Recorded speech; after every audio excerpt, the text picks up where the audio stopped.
Hello. Hello. Yeah. Yeah, so we are live again. Shantanu, I would request you to please send this link if it needs to be sent to Yeah, I the will. members. I will.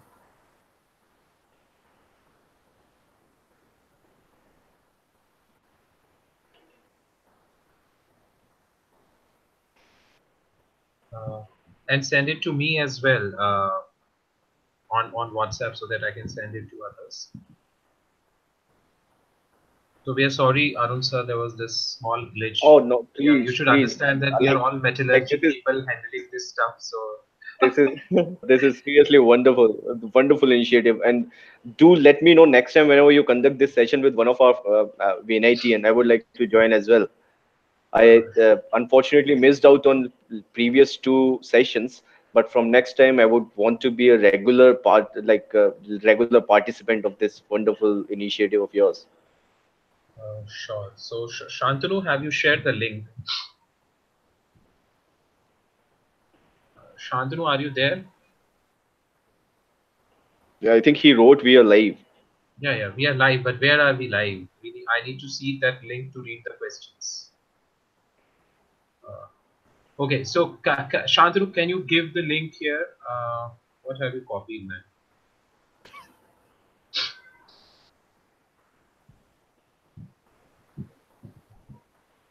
Okay, Shantanu. Okay, here we have.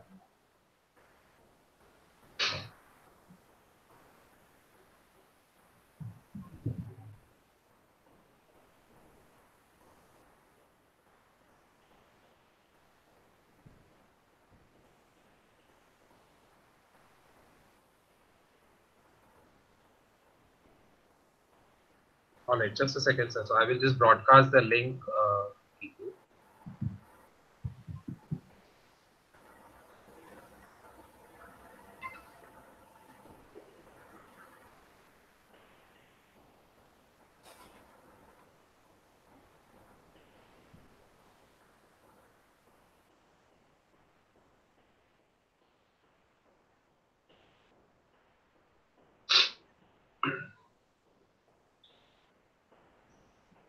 So we'll start with the previous session. We had left at the question by Shiva about the status of women, and I would just like sort of request you to sort of just brief on that question in like 2-3 sentences, and then we move to the other two questions which were asked in the previous session about plebiscite, and the another question by Amit. So when you were talking about the emotions or the sentiments of people in Kashmir, so then he wanted those emotion sentiments to sort of compare or contrast it with the emotions of people in the other regions of Jammu and Kashmir. So these were the two questions which were asked in the last session, and the question which you were answering and we couldn't record on women, which was asked by Shiva.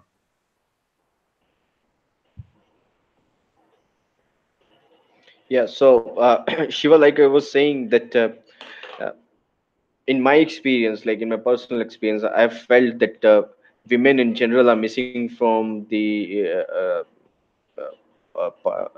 governance scene of Jammu and Kashmir. Even a little number of women who are there do not hold such command or do not hold such power to influence decision making, despite having a woman as a chief minister in the state.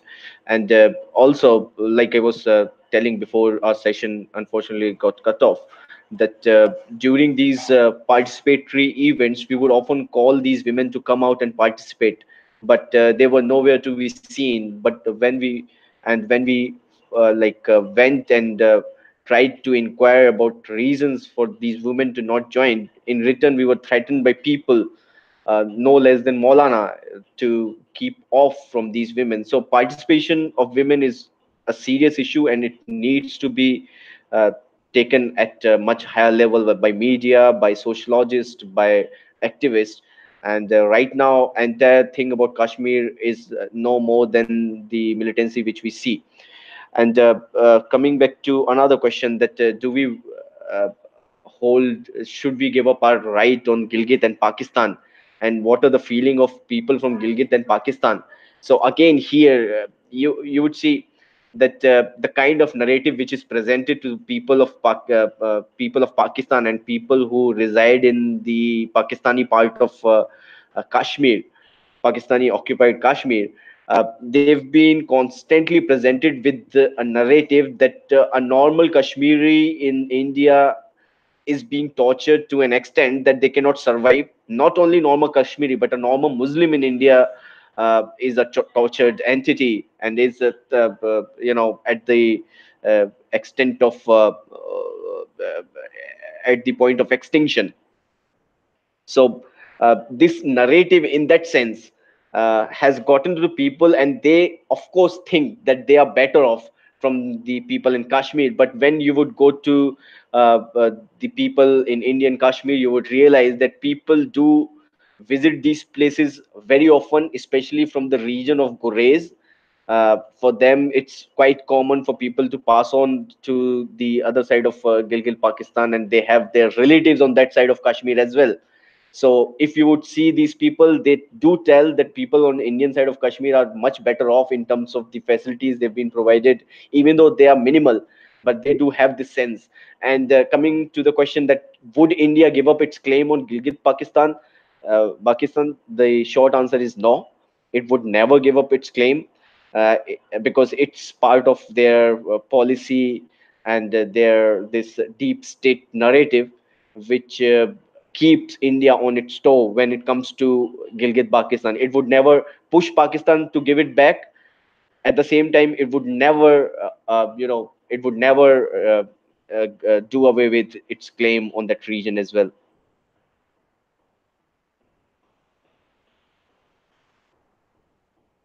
What was the other question? Sorry. Yeah, so one more question which has come from Shubham. It is about something when you talked about transition from corporate to development sector, and in that you spoke about the importance of guidelines in the government sector. So he has asked a question. I guess it is in that context only, that doesn't following the guidelines like a religious book point to centralization? Wouldn't decentralization be a better practice to resolve local issues? So I would request that if you can connect this question, like sort of answer it more in a generalized manner, but just please connect it to the Kashmir issue. And the other question which was asked by Amit was that you were speaking about there was one question about the feelings or sentiments of the Kashmiri people. What do they really want? But then what do the people of Leh Ladakh want? What do the people of Jammu want? And within Kashmir, what are the different sentiments? So as you talked about that there is a Chenab Valley where there this regional disparity exists within Kashmir. But there must be some diversity in the opinion between Kashmiri people. So how does that play out? Okay. So Shubham, I cannot agree with you more. Uh, that guidelines should be decentralized and decisions should be left at the planning level, like at the implementation level. But at the same time, I have realized over the period of time that more flexibility like these people get, and over the period of time, they have come into this mode that they have they've been following guidelines for past 60 years. And when you do provide flexibility like it was done for MG Narega and NRLM, it ends up being of no use. Ultimately, they would seek guidelines from the central, and yes, it does lead to centralization. Like over centralization is of course not good at all. And when I said that guidelines should be followed religiously, the name guidelines, it in itself shows that these are mere guidelines and not uh, word by word book to go by. So guideline, for just to give you an example, if MG Narega guideline says that overall ratio for material and labor should be kept at 60/40. It's a guideline, but at the same time we do see that there are projects which require higher material cost. Like good quality project of course requires higher material cost vis-a-vis the labor cost. So what to do at that point of decision? At that level, guideline provides you with enough flexibility, and even even flexibility guidelines provide you with the sufficient flexibility to manage those funds, not at the basic gram panchayat level, but at the district level, or at the district level, or at the block level. So uh, guidelines, of course we do need guidelines, but at the same time it should provide the people at the ground with sufficient flexibility to maneuver or to bring in a specific demand of that region. And at no point of time did I mean that based only from central and should be followed word by word at the ground level. So I'm sorry if I conveyed that wrong message to you. Now, coming to the feeling of people from Leh and Ladakh and feeling of people from Jammu, I have never met people more nationalistic than the people in Jammu. And it goes without saying, like me and you are not at all nationalistic as per their standard. They have this immense pride in being Indian, and this idea of leaving India, they just do not subscribe to it. So when you talk about Kashmir, we of course we have to talk about entire region, people from Jammu, Kashmir, and the Ladakh region. Ladakh, they also want to be. They do realize that they have no future either alone or with Pakistan. So even they want to be with India. Jammu wants to be with India. Problem lies only with this narrow region of Kashmir Valley and with the segments of Chenab Valley as well, which has like a substantial amount of Muslim population. So yes, views towards India, towards Pakistan, and towards freedom, they vary across regions. Some region prefer India, some region prefer Kashmir, and section of these region also prefer to go with Pakistan as well.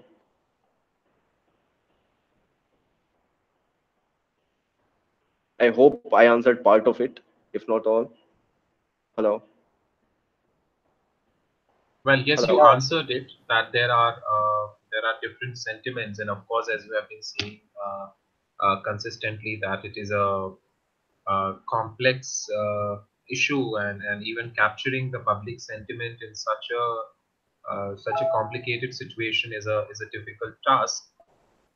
So I don't think that there are any other questions left. But sorry, like just one question has come from Shantanu, that what is the demographics of Chenab, or for that matter, regions across Kashmir? Uh, So like I covered in my presentation as well, Chenab comprises of four districts: district Riasi, Doda, Ramban, and Kishtwar. So these districts within themselves cover almost like 20% of geographical area and has 15% of the population. Oh, religion wise, you mean? Okay, so religion wise, it's very interesting because Kishtwar has almost like 60% Muslims and 40% Hindus, and the Doda has is the reverse, that 60% Hindu and 40% Muslims. So it's so the problem of Kishtwar and Doda are very unique in its sense, in its own nature. They are least bothered about this Azadi narrative. The problems over there are more communal in nature. And if any one of you followed like 2013 riots in Kishtwar, so Hindus in Kishtwar have always complained about atrocities which they faced over the period of time by Muslim majority, and they cite instances wherein their shops and their kids were, their shops were burned and their kids were killed. And if you happen to visit Kishtwar, it's very, you know, interestingly located, that you have a huge ground at the center, and on one side of ground you have like the and most of the majority of the Muslim population, and then the other side of ground belongs to Hindu majority region. So even the playing ground is divided between Hindu and Muslim region. So you would invariably see people from Muslim community coming and offering namaz, or some namaz on Eid on one side of the ground, while the other side of the ground is being used by Hindus to to burn their what do you call it, चिता को अग्नि देने के लिए, yeah, fire funeral, yeah. So that way demographics are way different than the Hindu majority Jammu or the Muslim majority Kashmir. It's somewhere in between, and similar demographics exist for the region in Rajouri and Poonch as well. But Rajouri and Poonch is slightly different because it lies at the border areas of India and Pakistan, and we do see occasional heavy shelling from Pakistani side, or from Indian side in Pakistani side, both ways. So yeah, I hope I answered the demographics questions. And did you wanted to know more, did you want to know more about that? Yeah, there's one more question which has come. I guess you have answered that question because there's no follow-up question which has come. And this is a question from I Amit, and cannot I hear you, guess, Priyank. I cannot hear you. okay. Can you hear me now? I could I I couldn't hear you. Yeah. I can hear you now. Yeah, please tell me. Yeah, so I was saying that yes, there is no follow-up question which has come. I guess okay. So the question has come So about what about Pandits in Jinnah? But then I would say that somewhere you have talked about Hindus and let's take that as a Hindus, I mean Dogra Pandits, of course, but then Kashmiri Pandits are different than what Pandits you get over here. So Dogra Pandits and the other SCs as well. Yeah, right. they are So scheduled caste in this region. Yeah. all right. So we will take now one last question, which has come from Amit, and we sort of because we have exceeded by 12 minutes, we have decided to Yeah. end it at 10. So the last question Yes. would be that could you elaborate the role of the Indian Army in all the four places separately, if possible? So that question had to come. I was wondering that why no one has asked a question about the role of Indian Army. So now finally it has come, and you have a chance to address it. I hope that it is not a slippery ground, but let's see how do you address it. It is. I hope no one is going to quote me on this or whatever I say, because I am not comfortable answering this question while being recorded at the same time. But when you say Indian Army, do you also mean other armed forces like CISF, BSF, and other CRPF? Yes, yes, yes, yes, Okay. yes. Yeah. All the sections of the defense forces. Okay. So I think you are indirectly asking about AFSPA, like Yeah, let's make it easier for you. You can take a conventional ground as well. so in Kashmir, you see, if you would interact with people from Kashmir, the part of problem which Kashmir is facing, uh, you know, the entire narrative starts from this demon called AFSPA. So before 1990, uh, in 1990 we saw the mass exodus of Kashmiri Pandits, and after that military was called in, and then this AFSPA was placed in put in place. So we had yeah, that's what people are saying to not give. Yes. So okay, so what do you want me to say? I'm not.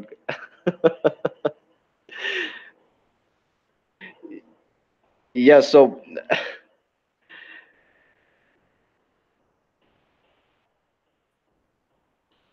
uh, yeah, when 1990 this army thing army was called in, and AFSPA was put in place. So AFSPA, I think in democracy, a law like AFSPA, it makes no sense. Like having these suprajudicial power, wherein you become the executioner and you become the judiciary, like executive power and judiciary power lies with you. You get to decide that who's culprit and who's not. It just goes against the basic nature of democracy, and I'm going to leave it at that. I'm not going to comment particularly on these issues, but we do not see such problems in Jammu region or Chenab region. For that matter, Chenab region does not even have an army unit. It's CRPF which is at place. It does have an headquarter of RR 107, like Rashtriya Rifle, which was you know, a special armed unit formed for anti-military operations. And in fact, during early 2000 and late 90s, we saw that Kishtwar emerged as one of the most substantial hub for militants and militants and terrorists. And in fact, one the current dispensation in Kishtwar uh, owe its rise to that period of time, because they were the one who came to front and defended people of Kishtwar, as so to say, from these terrorists. They would form in their small chunks of army and they would go and defend these people from terrorists or militants or things like that. So yeah, I wouldn't want to comment on that more than that. Sorry. Yeah, I'm not comfortable with that. I've just put on my view that what I think about a law which goes against the basic principle of human justice. Right. So thank you very much, Arun sir, for bringing some really new, fresh points which you have gathered over years through your experience of working with local administration, and also touching upon the slightly more controversial, I wouldn't call them fully controversial, but slightly more controversial issues like 35E, 370 AFSPA. And it was quite an informative, educating, and enriching session for all of us. We thank you for taking out time and joining us to be part of this activity. And we look forward that other people, like all those who were listening to you, have got some better understanding of the issue, and they would keep in touch with us for future sessions. Yes, Thank you, yes, everyone. definitely. Thanks a lot. And before we like part off, I would just like to thank all you guys for putting this amazing initiative. And I hope I did not waste your time, because you caught me unprepared. I was not at all prepared for this session. You just texted me and gave me one time, and I am at home rather. You know, my mom has come twice to call me for dinner, and I'm sitting over here talking about Kashmir. And at times I can smell food, so I get lost, like thinking about food. So but it was very like I hope it gave value to you. All the best. Keep in touch and do invite me for next sessions. I would like to be on the other side of this initiative, like listening to wonderful guests which you are going to invite. Yeah. So thank you very much. We would be closing this session now. Shantanu, I request you to please put this session off air. Thank you very Yeah, much. yeah, sure. Thank you, Arun sir. Thank you, Priyank. Thanks a lot, Shantanu. Thanks a lot, Amit.